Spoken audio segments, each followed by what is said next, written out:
Graças a paz, meus irmãos, boa noite. Conforme o nosso diácono Tiago já antecipou, a partir desse momento, as crianças de 3 a 7 anos podem ir para as suas salas. As famílias que desejam fazer uso desse recurso, encaminham as crianças.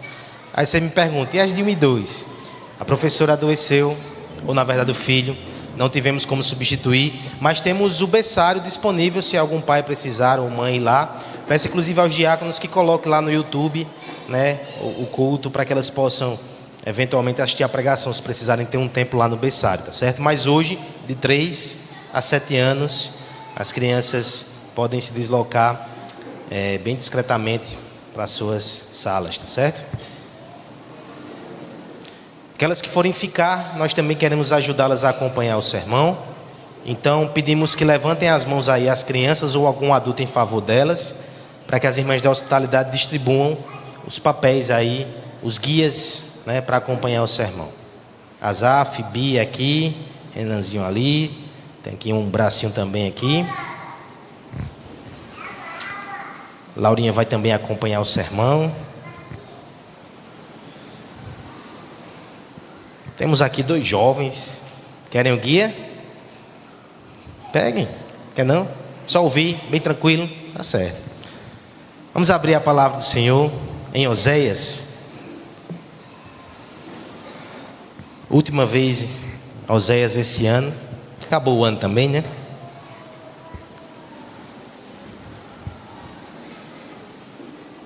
Mas de forma muito interessante, encerramos um ciclo.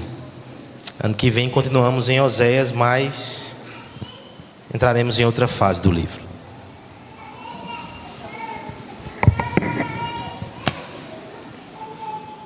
Oséias capítulo 3.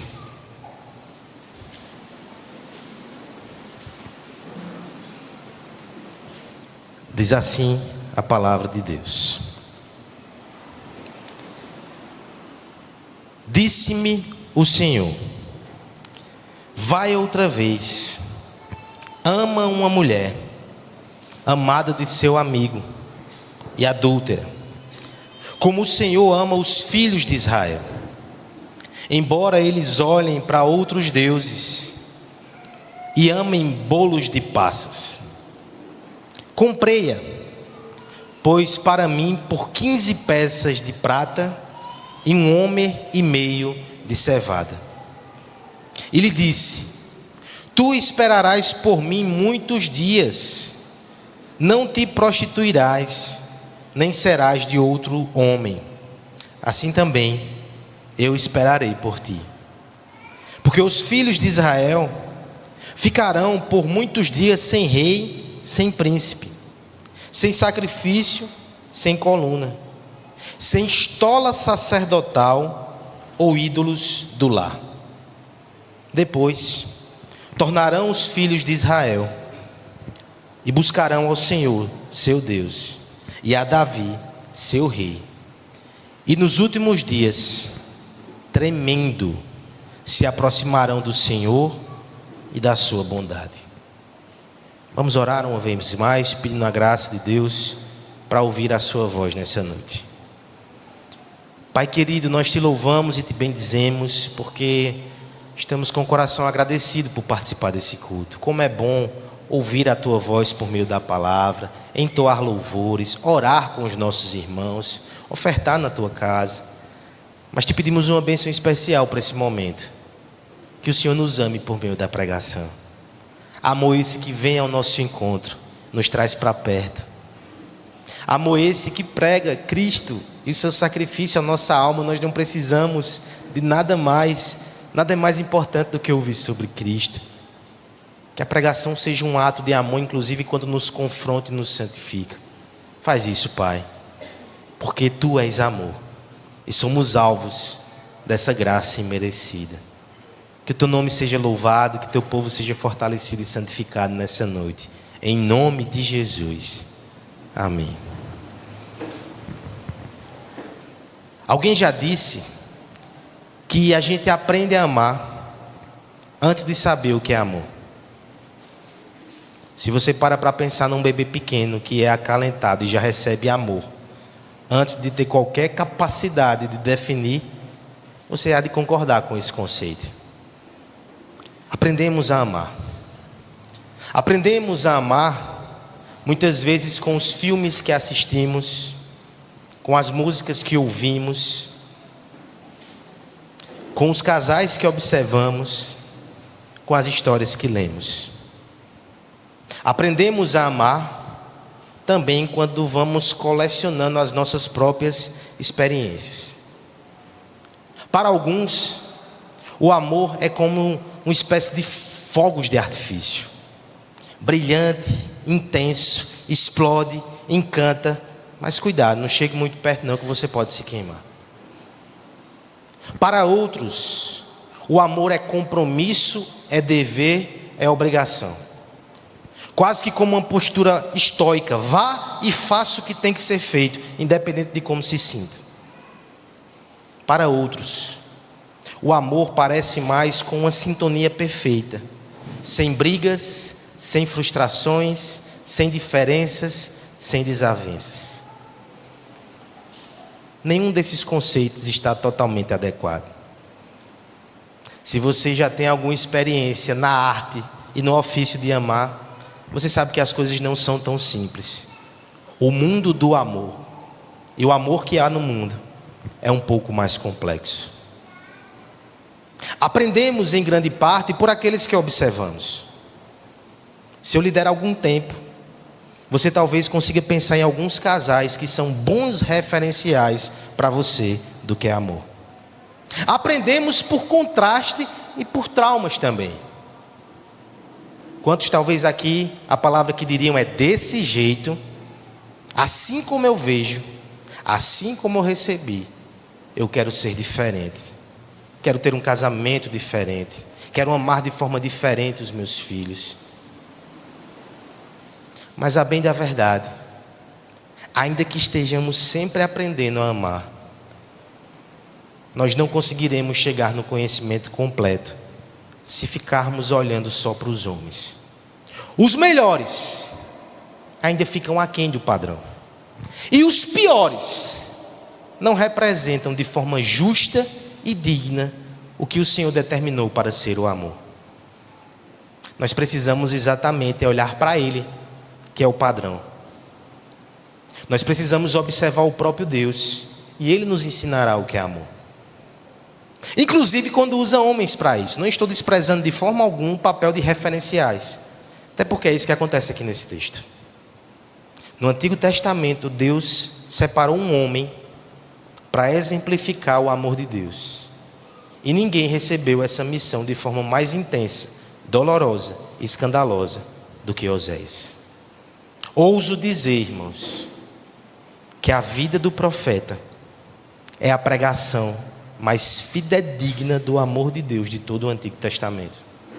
Aquilo que no Novo a gente vê no próprio Cristo, no Antigo a gente vê em Oséias. Nos aproximamos aqui desse texto com áreas de conclusão, tá certo? Desde o capítulo 1, nós já estamos observando aqui, semana após semana, esse padrão, essa família, mas o relato biográfico termina aqui.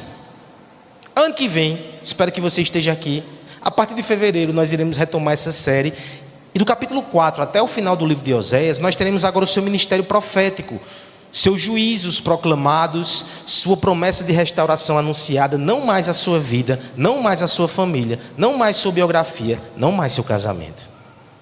O que temos, portanto, no capítulo 3 é a nota conclusiva. É a última menção a essa família e a esse casamento. E é a partir desse texto que nós iremos observar que Deus é o padrão do amor.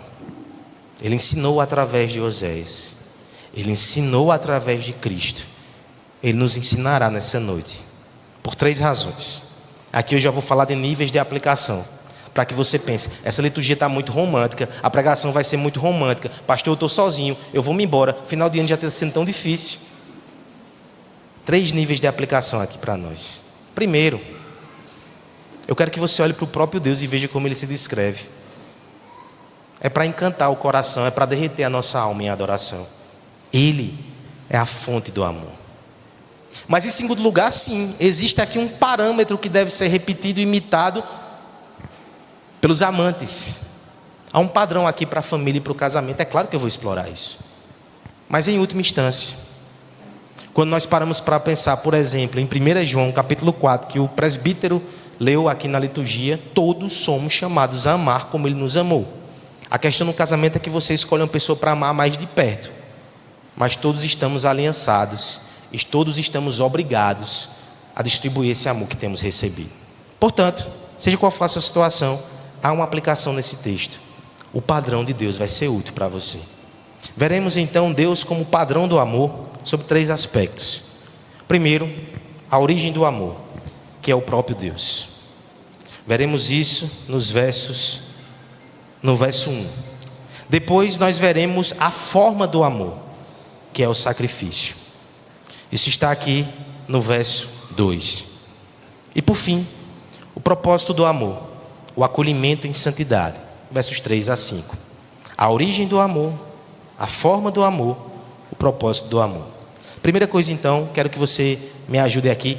Crianças, vamos fazer logo um combinado, tá certo? Ao longo do sermão, em cada um desses aspectos, eu vou trazer alguma ilustração que fala sobre os filmes que assistimos, as canções que ouvimos e as histórias que lemos. E você vai desenhar isso, porque depois papai e mamãe vai ter que te explicar o que é essa história, o que é esse filme, o que é essa música tem a ver com amor, tem a ver com o evangelho, tem a ver com Jesus, tem a ver com Oséias, tem a ver com vocês, tem a ver com casamento. Papai e mamãe vão ter muito trabalho essa semana. Mas se eu esquecer de dizer o desenho a você, levanta a mão a alguma criança de forma ousada, mais permitida, para me lembrar, tá certo? Mas vamos lá, então, uma consideração de cada vez.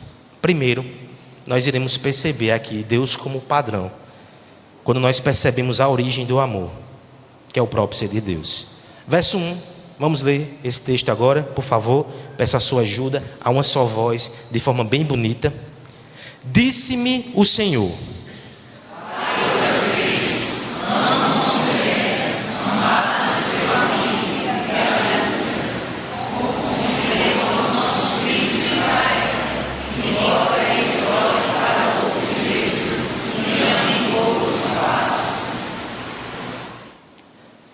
nós aprendemos a amar por meio das histórias que nós lemos, das canções que ouvimos, dos filmes que assistimos. Deixa eu começar então com os livros que nós lemos. Há uma poesia muito conhecida que se chama E Agora, José, de Carlos Drummond de Andrade.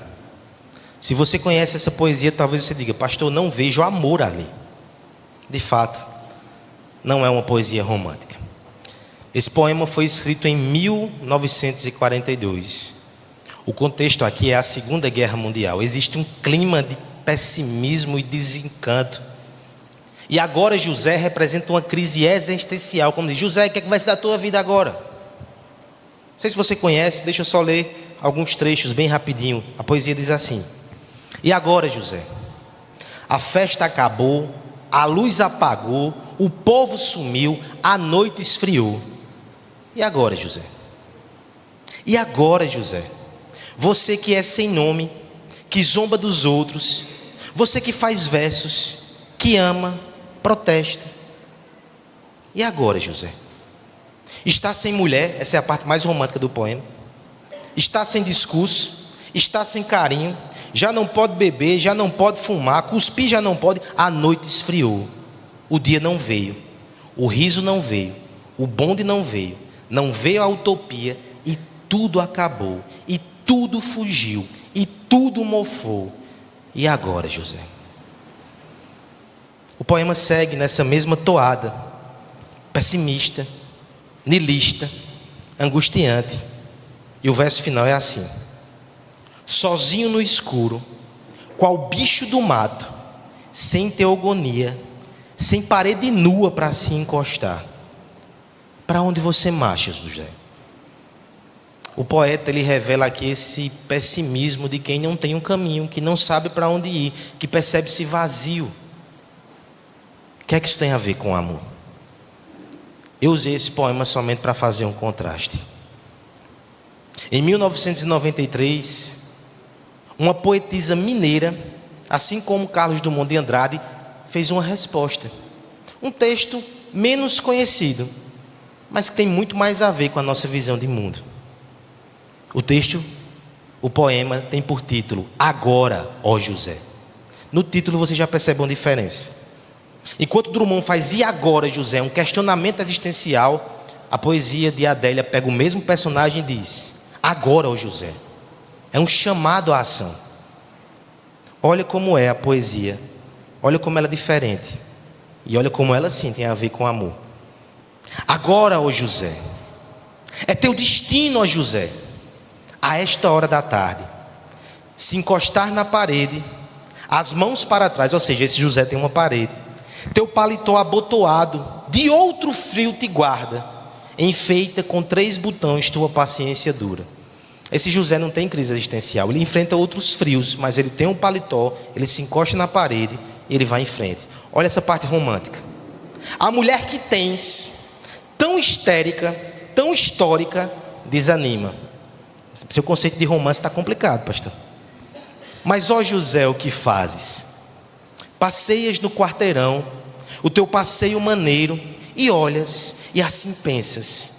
O modo de olhar tão pálido, por improvável, não conta. O que tu sentes, José? O que te salva da vida é a vida mesmo, José. E o que sobre ela está escrito, arrogo de tua fé. Ela vai brincar com Carlos Drummond de novo, dizendo: no meio do caminho havia uma pedra. Tu és a pedra. E sobre esta pedra, a pedra, ó José. A pedra. Resiste, ó José. Deita, José. Dorme com a tua mulher. Gira a aldabra de ferro pesadíssima, é o trinco da porta. O reino do céu é semelhante a um homem como você, José. Nós temos aqui um conceito diferente.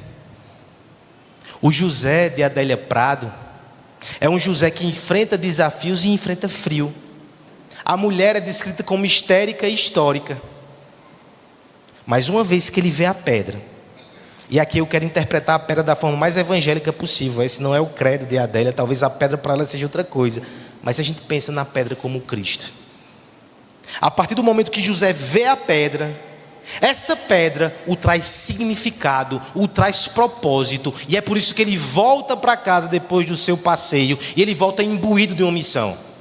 Ele deita, ele dorme, ele ama e ele segue, firmado na pedra, firmado na rocha.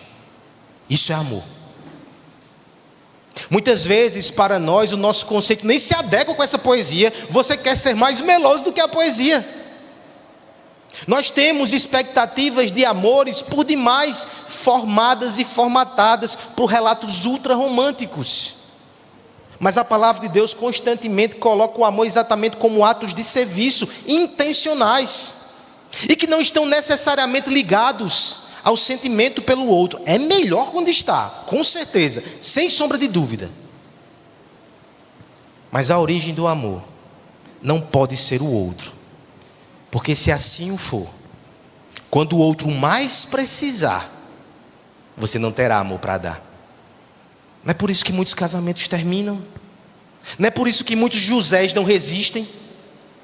Não é por isso que não há uma parede para encostar. Não é por isso que não há um paletó para fechar. Porque se o nosso ímpeto de continuar está baseado somente naquilo que recebemos do outro, no momento que o outro falhar, que é quando ele mais vai precisar, nós não iremos continuar. A origem do amor é o ser de Deus, é o próprio Deus. Crianças, não esqueci de vocês, poderiam ter levantado a mão agora, tá certo? Vocês vão fazer um homem de paletó, com um chapéu bem chique, encostado na parede. Papai e mamãe que se virem para te explicar o que isso tem a ver com o evangelho. Se precisar, manda o áudio que a gente ajuda. Sabe o que tem a ver com o evangelho? É porque essa descrição do amor que tem como fundamento você e não o outro, tem tudo a ver com o que Deus faz por nós. Veja o que Ele fez e veja o que Ele mandou Oséias fazer no verso 1 aqui desse texto. Acompanhe comigo. Disse-me o Senhor. Aqui é o próprio profeta relatando a ordem que recebera. Vai outra vez. Vai outra vez. Já é muito amor. Ir já é amar. Eu me lembro de alguém que conceituou amor assim: é sair de si na direção do outro. Excelente conceito. Ir já é amar. Alguém já foi até você, você já foi até alguém, isso é amor. Agora, ir outra vez. Outro conceito, alguém já disse que amor é o ato de perdão que vira hábito. É você permanecer. É você insistir. Vai, Oséias. Ama outra vez. Que ordem difícil foi dada a este homem. Ama quem não merece. Ama quem não fez por onde. Ama quem te machucou. Talvez seja o tipo de exclamação natural dizer: é fácil falar, não é? Que ordem é essa? Que desvario é esse? Deus sabe o que está dizendo. Vai, ama outra vez. Ama uma mulher. Interessante aqui que há uma certa discussão sobre isso, se seria outra mulher, mas nem faz sentido, né? Eu penso que o ama uma mulher é como se, dada a relação tão desgastada, não tivesse nem como o profeta dizer aqui: ama tua mulher, né? Não, ama uma mulher, o vínculo está muito desgastado. Ela é amada do seu amigo e adúltera. Amada do seu amigo, irmão, não entenda aqui como um fura-olho na história, né? Um amigo de José, de Oséias ali, não é isso. A ideia de amigada é o que vem nesse texto. Gomer estava numa relação adúltera. Ela não era esposa deste novo homem, porque o vínculo não havia sido desfeito. Ela estava amigada, é isso que o texto fala. Veja só que situação difícil, né? A ideia aqui é não simplesmente: Oséias, quando ela bater na tua porta, abre e aceita. Já seria difícil. Não queremos minimizar a dor e o escândalo aqui, mas a ideia é: você vai até ela, viu? Ela está lá. Ela está na casa de outro. Ela está entregue a outro. Você vai lá. Vai. Ama uma mulher, amada de seu amigo e adúltera. Aí vem a parte que é tão fundamental de entender nesse texto. Como o Senhor ama os filhos de Israel. O Senhor não nos manda fazer o que Ele já não fez. Aquele que é chamado a amar, a perdoar e a insistir, é chamado a imitar o caráter de Deus. Porque é isso que Ele faz com a gente. E faz em maiores proporções. Nós somos atrevidos, irmãos. Vai, confessa o pecado junto comigo. Somos atrevidos. Quando a gente recebe esse tipo de ordem, primeiro, se é o pastor dizendo, você vai dizer: é fácil demais, pastor. É Deus que está dizendo, não sou eu não. Mas depois, quando nós não temos como fugir, percebemos que é Deus que está dizendo, é fácil, Ele é Deus. Mas o fato dele ser Deus não o torna fácil, torna ainda mais difícil. Olha como é vil a traição. Olha como ele vai colocar aqui: como eu fiz com os filhos de Israel. Embora eles olhem para outros deuses, ou seja, eles estão cometendo adultério. Eles também estão me traindo. Eles estão olhando para outros. E eles amam um bolo de passas. Não é panetone não, tá certo? Os bolos de passa aqui eram iguaria do Oriente Antigo, que representavam, por exemplo, celebrações, cerimônias. Era comida de festa. Tem comida que a gente só come no Natal, né? Nossos bolos de passa. Essas comidas, elas eram comidas especiais. A gente viu aqui na liturgia, em Cantares, que tem a ideia das passas, das uvas, no banquete do rei. Esses bolos de passas, eles eram utilizados nas celebrações a Baal. O que Deus está dizendo aqui para nós é: eu sou o Criador de todas as coisas. Eu sou o Deus que resgatou esse povo. Eu sou o Deus que deu a eles todos os benefícios que eles têm. Eles têm coragem de olhar para um bolo de passas e me trair por causa disso. É fácil. É fácil amar assim. Se por um segundo nós tivéssemos a exata dimensão da ofensa de Deus passando pelo nosso coração, nós fulminaríamos essas pessoas. Nós nos fulminaríamos. Bolos de paz. Mesmo assim, olha o que ele faz. Quantas vezes eu já não troquei Deus por pecados pequenos e tolos? Talvez por um momento de descanso e um momento de prazer. Talvez por uma promessa enganosa de algum tipo de conforto ou segurança. Coisas pequenas, coisas banais, coisas triviais, ridículas. Mas quantas vezes Deus nos abandonou? Ele sempre vem. Ele sempre insiste. Ele sempre ama. Essa é a fonte do amor. Você é chamado para imitá-lo.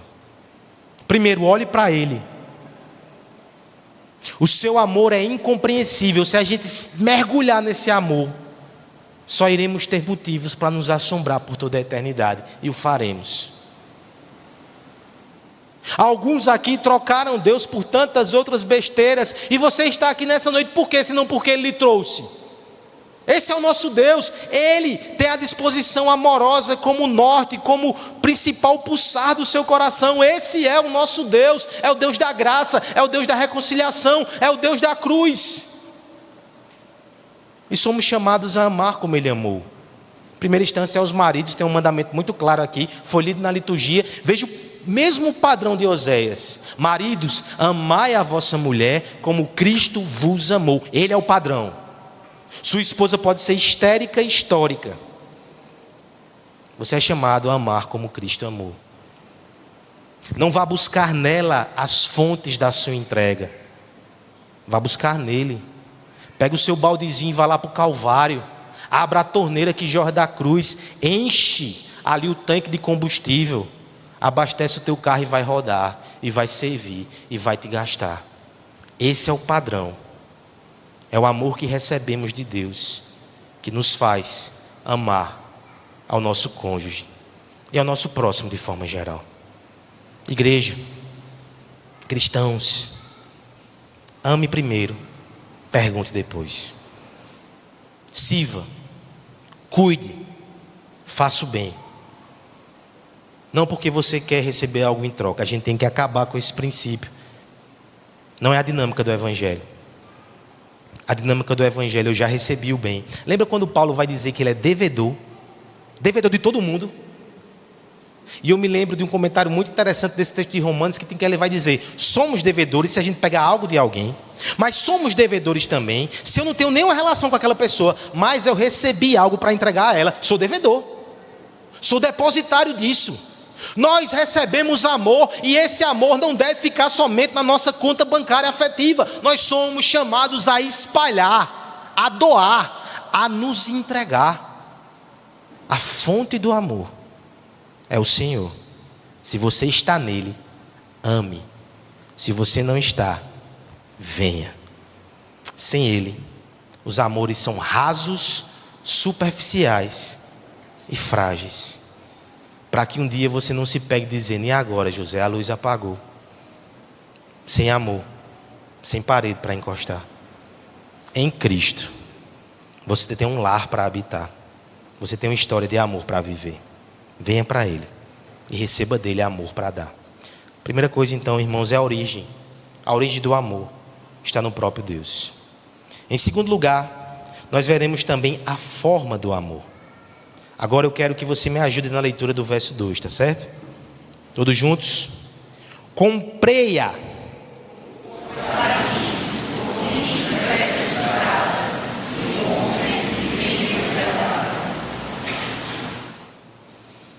Como devemos amar?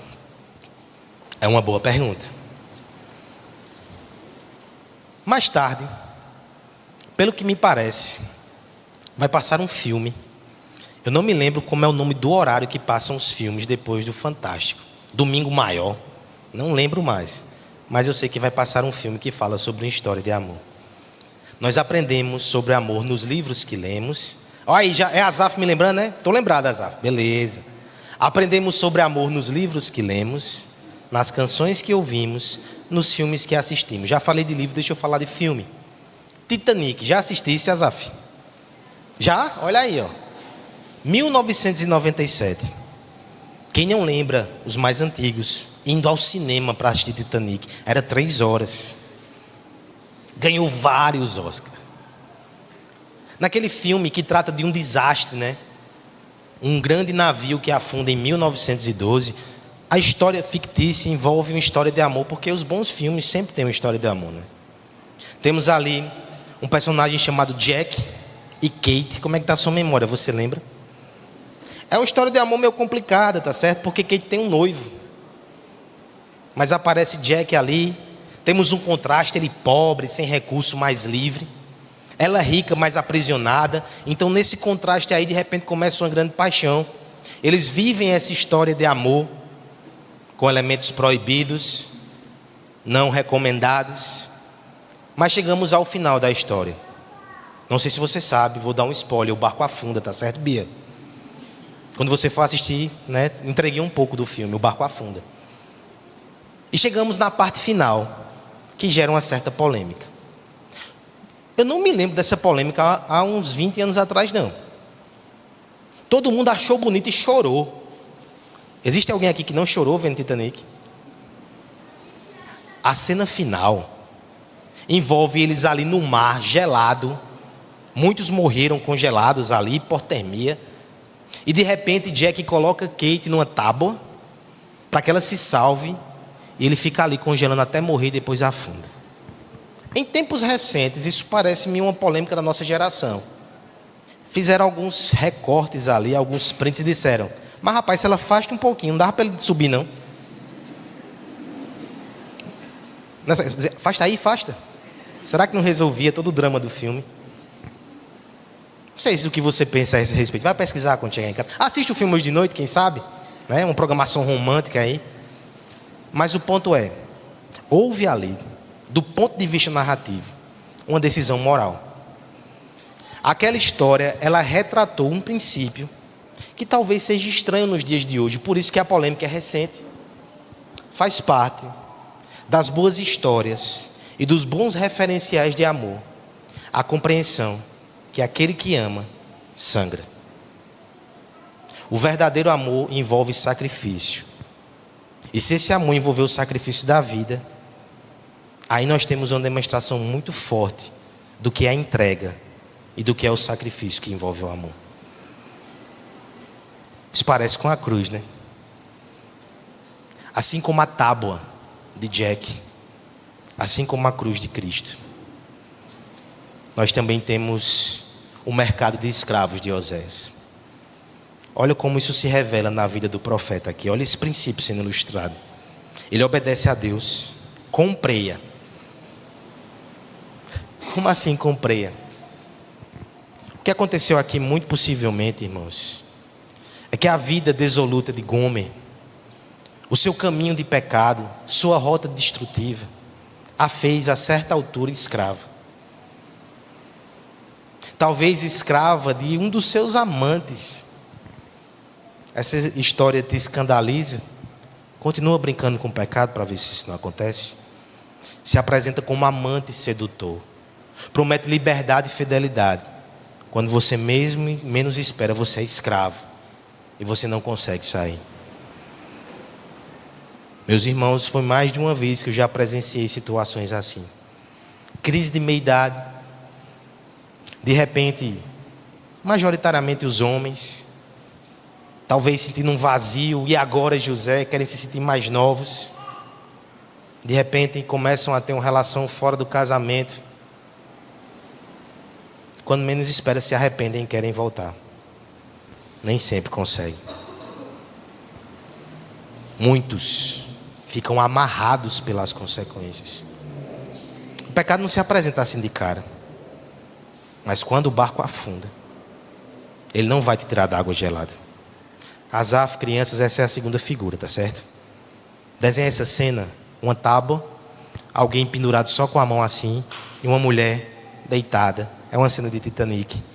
Você pode assistir com a família depois. o amor envolve sacrifício. O sacrifício aqui é Oséias ter que comprar a sua esposa.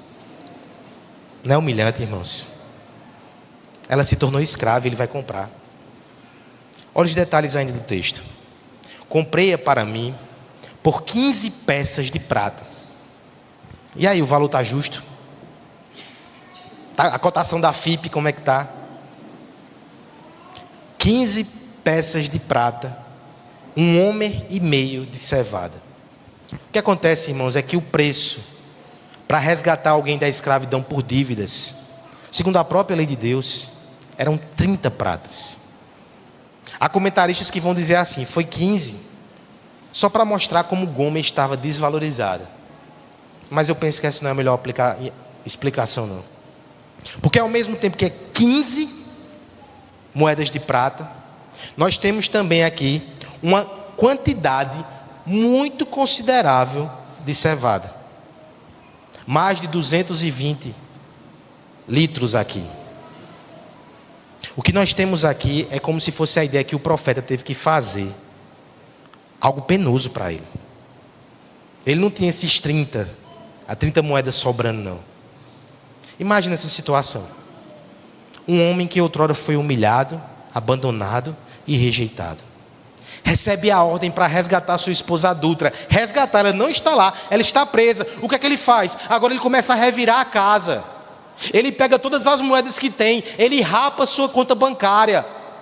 Não é suficiente. Ele pega o estoque de trigo que ele tem, aquilo que seria usado para negociar ou para alimentar a sua família. Ele pega tudo que tem e ele vai comprar aquela que aos olhos do mundo não tem mais valor, mas aos olhos dele e aos olhos de Deus tem sim. Foi isso que Deus fez por nós em seu Filho Jesus Cristo. Ele foi nos resgatar. E Ele não deu algo, Ele deu a si mesmo. Ele nos resgatou com tudo que tinha e com tudo que era, com o valioso e precioso sangue de Jesus. É a tábua de Jeque, é o mercado de escravos de Oséias, é a cruz de Cristo. Qual é o teu púlpito? Talvez seja trabalhar no emprego que não te traz alegria, mas que provê o necessário para a sua casa. Talvez seja suportar os pecados de um marido que tem te ferido, mas você entende que é uma missão, que é um chamado, que é uma oportunidade de parecer com Jesus. Talvez seja um perdão. Talvez seja uma traição. E se for, como isso parece com o que Deus fez por nós? Qual é o seu púlpito? Qual é a sua renúncia? Qual é o seu sacrifício? Volte para casa pensando nele. Talvez você chegou aqui arrastando ele, dizendo, não aguento mais, 2026, quero isso para mim não. Você está percebendo que Deus está dizendo outra coisa a você, né? Essa aliança envolve sacrifício. Vai, morre. Mata não, morre. Doa. Isso é amor sacrificial. Para os irmãos de forma geral, lembra que eu falei dos 3 níveis de aplicação? Ser cristão é amar como Cristo amou. Isso envolve se sacrificar como Cristo se sacrificou. Você não tem esposa ainda não? Você não tem marido ainda não? Coisa boa. Sacrifique-se pela igreja. Sacrifique-se pelos seus irmãos. Faça o que você só pode fazer agora. Você já pode amar, tá certo? Olha o tanto de gente aqui que você pode amar. Paulo falando aos casados em 1 Coríntios capítulo 7, ele vai dizer, os casados têm que dividir a atenção, as coisas do Senhor e a sua família. O solteiro não. Aproveite o tempo que você tem para morrer pelos seus irmãos. Existem viagens missionárias que você vai ter como fazer só agora. Está fazendo o que aqui? Vai-te embora. Sacrifícios e renúncias que talvez quando você tiver um orçamento familiar, meu Deus, vai ser sacrificado. Mas agora você tem condição de abençoar, de se doar, de se envolver. Se Cristo te amou assim, é assim que você deve amar os seus irmãos. Ele é o padrão. E como padrão, ele é fonte, ele também é exemplo. Amor só é amor quando tem sacrifício. Discurso, o mundo está cheio. Mostre suas ações e eu direi quem você ama. Pergunta da noite: quem você ama? Todos aqui se sacrificam por algo, por alguém. Tem gente que não colocou quase que o pé fora de casa esse ano, porque estava estudando para uma prova, para um concurso e para um curso. Quem você ama? O que você ama? Tem gente que quase não para em casa. 3 expedientes trabalhando. O que você ama? Quem você ama?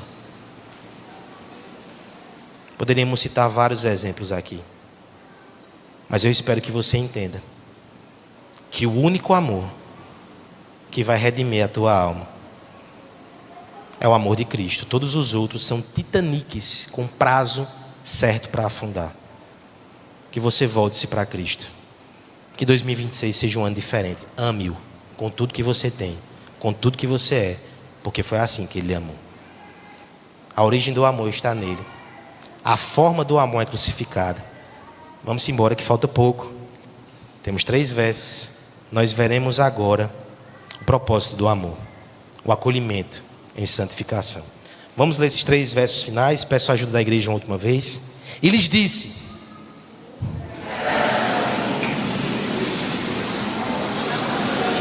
bora para o começo, está meio desconjuntado. E lhes disse: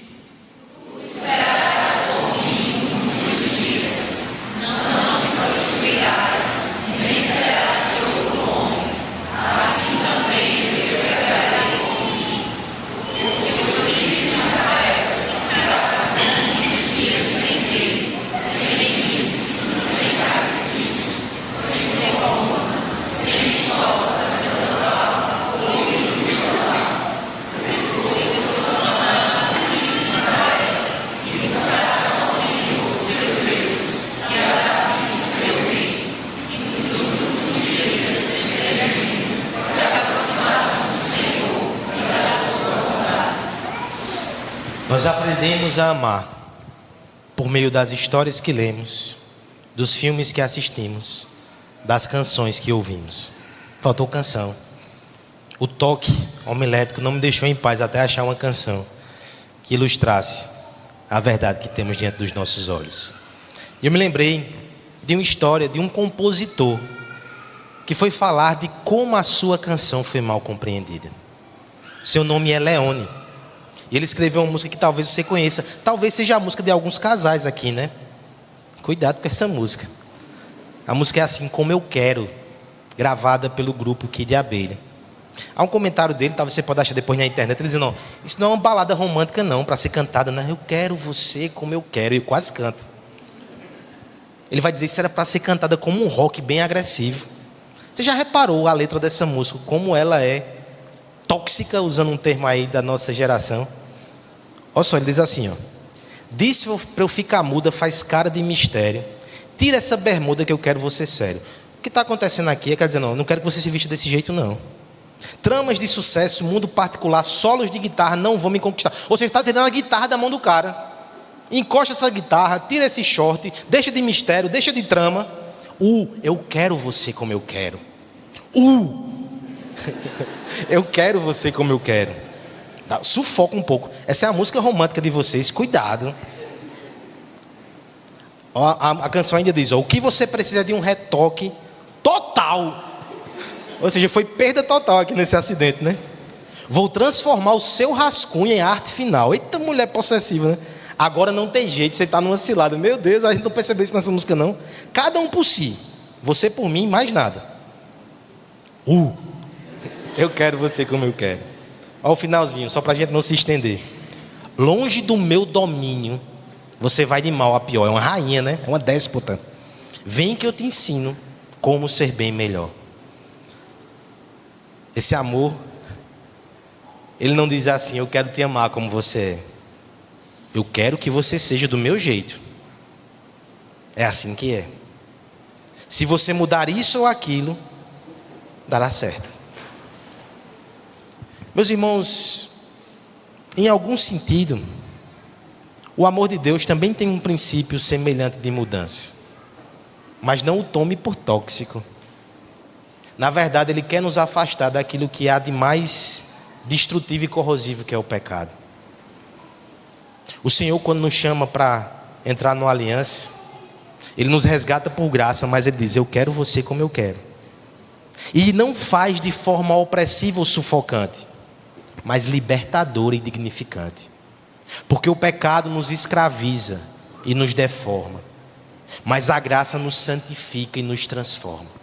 Mesmo quando nos disciplina, mesmo quando nos corrige, Ele nos quer como Ele quer. E como Ele quer é a melhor forma de ser. Ainda que não pareça, quando a disciplina está sendo aplicada. Mas o amor de Deus, ele envolve acolhimento em santificação. Como precisamos das duas coisas? Por vezes nós queremos o acolhimento permissivo, mas nos deixar como nós estamos, quando se trata de pecado, idolatria, escravidão, é o amor covarde. Queremos acolhimento, mas o acolhimento de Deus é um acolhimento santificador. Veja o que acontece nesse texto aqui. Olha o que o profeta diz: tu esperarás por mim muitos dias. Se é um casal separado há vários dias, você pensa: não, eles querem retomar aqui os seus amores e a sua aliança. Mas não é assim. Você vai esperar. Crianças, esqueci de dizer, né? Vi Asaf chegando. Você vai colocar um cara com a guitarra e a mulher tomando a guitarra dele, tá certo? Papai e mamãe vão conversar sobre isso com você, né? Sobre relacionamentos abusivos, enfim. Mas é bom falar do evangelho, né? É importante, é assim que termina. Mas o que acontece aqui nesse texto, irmãos? O profeta vai dizer: nós passaremos um tempo de espera. Você não se prostituirá mais, e eu também te esperarei. Meu querido irmão, eu não quero dizer que você deve aplicar isso de forma literal no seu casamento, diante de problemas, tá certo? O apóstolo tem outra recomendação, inclusive. Aos casados. O apóstolo diz que nós só devemos nos afastar das relações matrimoniais, colocar nesses termos, se for por uma razão, que é a oração e jejum, e se for bem rápido. Não dê brecha a Satanás. Mas o que está sendo feito aqui é um ato de purificação que representa a igreja. É preciso que a gente entenda que, na verdade, esse ato dela ter que esperar, dela ter que se limpar, dela ter que se purificar, e o profeta também vai esperar. Os dois nessa aliança estarão passando por esse processo. Deus passa pelo processo de disciplina junto conosco. É por causa do que vai ser dito no verso 4 e 5, é o que acontece com Israel. Israel vai ter que esperar. Ficarão um tempo sem príncipe e sem rei. Não terão governo. Ficarão um tempo sem sacrifício e sem coluna. Não terão adoração. Ficarão um tempo sem estola sacerdotal, o ídolos do lar. Não terão direção. Na estola do sacerdote estava Urim e Turim, que era usado exatamente para dar direção ao povo. Essa ou esse caminho. Os ídolos do lar eram usados muitas vezes para consultar e para ter direção. Eles ficariam sem tudo isso, mas seria o tempo de purificação, a disciplina do Senhor. Por quê? Quando não tivessem rei, eles gemeriam no seu coração: nós queremos um rei. Quando não tivessem sacrifícios e ficaram afastados do templo, as colunas não eram mais acessíveis, eles sentiriam falta de adoração. Que falta me faz um sacerdote? Quando eles não tivessem Urim, Turim, estola sacerdotal, ídolos do lar, eles diriam: queríamos direção. Como era bom o tempo que nós tínhamos profetas. Aí o verso 5 vai dizer: eles voltarão para Davi. E Davi aqui representa a figura messiânica, naquele em que eles encontrarão que eles não tinham mais. O tempo da ausência será totalmente suplantado pela presença totalmente suficiente daquele que amorosamente é rei, sacerdote e profeta. A grande necessidade, a grande fome, a grande dor, tudo passaria quando voltassem para o amor. E o texto termina dizendo que eles voltarão tremendo. Interessante que a palavra aqui, ela poderia ser traduzida como temor, mas ela é tão rara que a nossa tradução ARA acertou muito. É temor tal que o corpo responde tremendo. É talvez a alegria de quem volta depois de muitos anos de ausência. Volta tremendo. E quando voltarem, o texto termina dizendo: serão recebidos pela bondade de Deus. O nosso Deus, que nos amou apesar de nós. O nosso Deus, que nos resgatou por meio do seu sangue. É aquele que está nos santificando pela palavra, pela água. Irá nos apresentar como igreja santa, adornada, irrepreensível. Olha como Oséias 3 parece Efésios 5. Nós estaremos com Ele. Seremos como Ele quer. Você pode cantar isso nessa noite? Não cante não, só na mente. Eu quero ser como Deus quer. O amor santificador nos disciplinará. Por vezes se ausentará. Mas os seus olhos de amor permanecerão sobre nós. Porque Ele está fazendo uma obra. Em Jesus Cristo. O abraço de acolhimento é a tônica final. Estamos voltando para o lar. Estamos voltando para o jardim.